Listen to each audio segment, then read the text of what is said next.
další minus nahraju s novou Fortnite crew. Takže jdeme rovnou na to. Samozřejmě taky použijeme můj Starprogator kód Capigod a jako stejný limitovaný merch, jako první odkaz pod videem. Já už tady tu Fortnite crew vlastně mám už koupenou. Vlastně já už jim jako koupenou už i z minulého měsíce.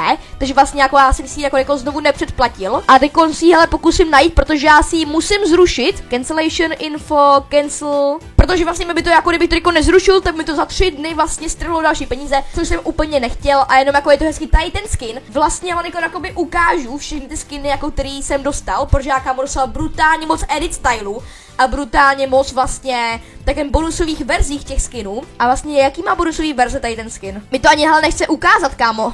Jako to je nějaký buglí. Jo, tady vidíte, tady jsem vzal kámo brutálně moc tady těch vlastně stagí. Už vlastně za chvilku budu mít kámo i kosmickou verzi tady toho Warfare, což byla moje jako první Fortnite crew. A to se brutálně moc těším, ale já tady prostě nevidím bonusový verze tady toho typka. OK, tak hele, si to asi nedozvím. Bohužel. A jako tady ten sushi boy je brutálně dobrý. Jako i tak tady nevidím ty edit styly, což mě hrozně mrzí. Backblink má tady ten a ten taky jako nemá edit styly. Já nevím jako jestli vůbec jako by mají nějak ty edit styly na tady ten skin jako připravený, ale jako asi jo. Jinak by ho jako by asi úplně nevydávali. A pak ještě musím najít pickaxe, to je podle mě tady ten pickaxe. A to je jako taky hodně pěkný. Taková klasika a jako samozřejmě si všechno jako by také ohodnotíme vlastně ve hře. A jenom vlastně jako taky bych vám doporučil si koupit tady tu crew, protože je brutálně dobrá a taky mám vlastně dá brutálně moc výhod za hrozně málo peněz. Já vlastně viděl i videjko, takový jako který tady to vlastně rozpírá, ale pak by tady to videjko trvalo prostě hodinu místo průměrných tak 10 minut, takže to úplně hele nechci. Ale týpek se v tom videjku prostě zaměřoval na to. Já nevím, jestli tohle je úplná pravda, ale když vám ta crew vyprší, tak by se mělo stát to, že by už vlastně ten Battle Pass byste nemohli dál otvírat jako tu prémiovou část a mohli byste otvírat pouze tu free část, ale to jak říkám, zatím nevím, protože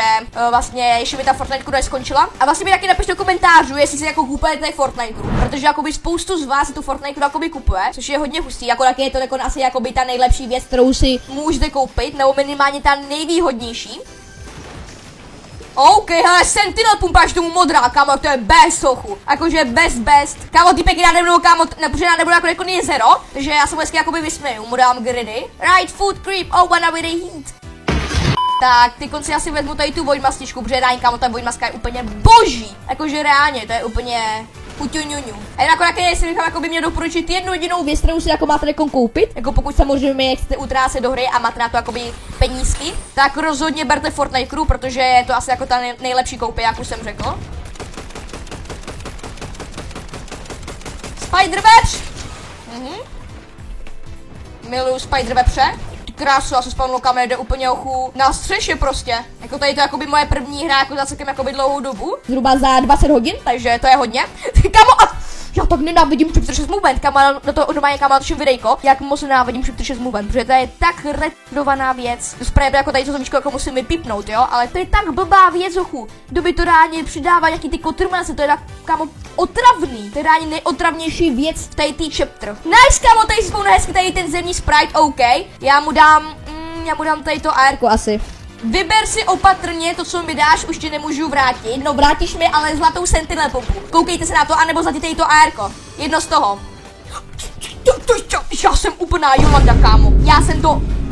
Já to předpověděl, ochu, já jsem úplně nejlepšejší. A jako abyste si pustili do hodnocení tady toho skinu, teď já jsem jakoby za ní celkem jakoby už dlouho hrál a brutálně se mi líbí vlastně taková ta myšlenka tady toho skinu. Vlastně jako je to spojený s Japonskem a tou tematikou a takhle, tak to je brutálně dobrý. Vlastně tady ten skin už byl teaslej vlastně v traileru na tady tu kapitolu, takže jakoby to je brutálně dobrý. Hezky tady je, jako taky uneseme sprajtíka, položíme ho a ať nám dá hezky své healy. Jen jako co se týče tady toho backblingu, tak ten je brutálně pěkný, jakože ale reálně. Ten backblink je brutálně hezký a vlastně i ten pickaxe, když se jako podíváme, tak ten pickaxe je prostě klasický takový, jako je prostě v pohodě. Líbí se mi ten pickaxe, který se drží v jedné ruce, jako je jako jenom tak jeden, a nejsou takový ty double pickaxe, ty se mi moc nelíbí. Ale jak je to jenom jako tady ten jeden pickaxe, tak je to celkem pěkný. Jenom jako abych možná udělal trochu delší vlastně, to je porek, to je asi ne, jakože aby ten porek byl trochu delší, by bylo asi lepší. Ty krásu, já mu úplně nadal, za celých 27 jsem mu dal. A jako dnesky pojedu po něm, ťupí. Kdybych ho mohl potkat, ne, kam, jsem celkem v blbý pozici, kde jakoby ani dojet pomalu nemůžu. Ty kráso, to byla otočka. To byla, kámo, úplná otočka pro videjko. Ču, kámo, typko letím do boxu. Ne, čo chýbalo, kámo. Ale to jsou asi MPčka, co to bylo? Co to bylo, kámo? Co jsi hodil takovou tu ohnivou kouli? Ty kráso. Yes, kámo, typkovi jsem dal úplný full piece. Já jako rekord jakoby schválně zkusím zabít toho bose, který jako rekord hnedka vedle mě a schválně jaká mytika mi padne. Já si typuju, že mi padne mytická Sentinel pumpa, jo? A jestli mi kámo reálně padne, tak se ustím na Jolandu prostě. Teď ty kámo prodává tady ty Blizzard koule, OK, já si ale nějaký koupím, on jenom po jedný je prodává. Aspoň jako, že jedna stojí 50 těch goldů. Aha, jich můžeš takovat pouze 4, tak to je velký GG, kámo. Kámo, já chci... A dost, kámo. Já jsem si chtěl říct pouze svoje míčka a oni, jo, už jsem se kámo jakože zmizely ty míčka. Bych byl kámo úplně agresivní. Ale jinak jsem chill guy. Ne. Kámo, koukej, tak můj tam kámo kouká, co mu tam kouká, kámo. Jakože ale reálně kámo, co mu tam kouká, tak jen ze spoda. What? A kde je ten boss? Jo, on je tady kámo vůbec neviděl, ale jsem úplně marnej. Na kolik je to metru 89?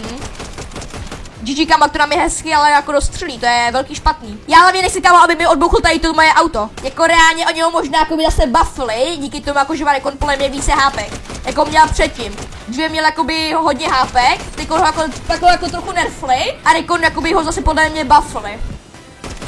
Wow! Já si nevšiml těch koulí, kámo! A GG kámo, zrovna pomíne týpek. No way, kámo. Co to je? Pomoc! Kámo, už nemám žádný hardy. Kámo, týpek na mě dostřelí i takhle daleko, jo? No tak to je, kámo. Ach jo, já potřebuju, kámo, ten metky, který tady byl, yes, kámo. Já mám kámo na Fortnite takovýho pamatováka. Pojď do kliše! Pojď na beton, močále!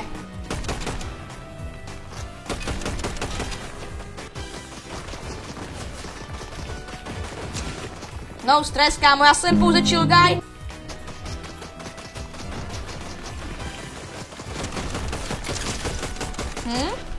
Kámo, typek za chvilku už nebude mít životy.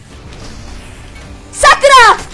To je úplně močal, kámo, to auto zničím, je mi úplně jedno. Kámo, já obětoval kvůli němu tolik matra. Mi nevzal toho bose. Doufám, že se aspoň jakoby portl na ten ostrov. Až vím, proč kámo typek ještě nevyjonkl kámo loot z toho bose. Jestli ho kámo, tak já budu hrozně agresivní. Ale ne, samozřejmě já agresivní nejsem, protože já jsem kámo čistokrevnej chill guy, jo? No cap for kámo. Klidně kámo to sadím svých 5 haktuách coinů. No cap, kámo. Kámo, jako reálně, pokud jako třeba nevíte o tom haktuách coinu, jako je jak udělá ten scam, jakoby v kryptu, tak to je brutální, jakože také prostě udělala tady jako scam. Podle mě jako za to bude čili jako velkým následkům a to klidně může být i vězení. Jako dost pro mě to bude vězení a teď jenom jakoby záleží na jak dlouho to bude. A jako reálně rok 2024 byl jako ohledně YouTube. Jako co se týče jako celkově YouTube, brutálně skandálním, jakože taken odhalil vlastně, co dělal MrBeast jako taken v zákulisích, pak ještě Erek, jakoby taken exposely, dost jako tady ty nějaký youtubery znáte nebo neznáte. Počkej, tady je takový tady ten týpek, no jako tady ta aura, a to znamená, že to je ten strom, ale kvůli tomu jsem ho podle mě už jednou našel, tak ho nemůžu říkat po druhý, no minimálně jakoby to si takhle jakoby myslím, no, že jako reálně jako taken to dříve nebylo, jakože taken tady byly jakoby ty spiriti. Kámo, Demon Dojo jako zase jako jedna z nejvíce free lokací, protože tam pokud nikdo neledí, já nechápu, jako reálně i ta Demon Dojo lokace musí být kámo brutálně dobrá. To si děláš srandu, kámo, že by bro ubral za takový bomby.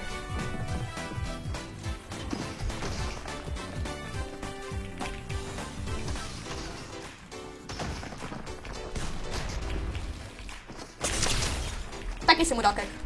To by jakoby mohlo aspoň jakoby trochu naštvat v tom, jako aby mě hele jako dál neprovokoval. Já si s nimi kámo reálně srandu.